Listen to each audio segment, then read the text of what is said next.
നമസ്കാരം. കഴിഞ്ഞ ദിവസം നമ്മളെല്ലാം ന്യൂ ഇയർ ആഘോഷിച്ചു.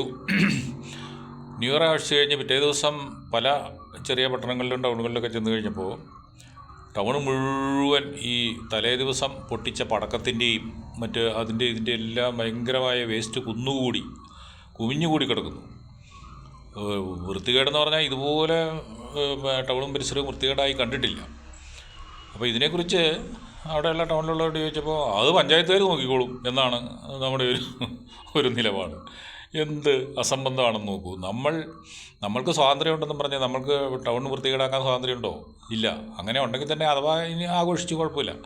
അത് ഒന്ന് ക്ലീൻ ചെയ്യാനുള്ള ഒരു മനസ്സും കൂടെ നമുക്കുണ്ടാവണം. എന്നാലേ നമ്മുടെ പൗരബോധം പ്രവർത്തിച്ചു എന്ന് പറയാൻ പറ്റത്തുള്ളൂ. നമ്മൾ ഉണ്ടാക്കുന്ന മാലിന്യം നമ്മൾ തന്നെ മാറ്റുമ്പോഴാണ് നമ്മൾ പൗരബോധമുള്ളവരും സംസ്കാരമുള്ളവരും ആകുന്നത്. അല്ലാതെ നമ്മൾ ഇതുകൊണ്ട് ടൗൺ വൃത്തികേടാക്കും അത് പഞ്ചായത്ത് നോക്കിക്കൊള്ളുമെന്ന് പറയുന്നത് തെറ്റാണ്.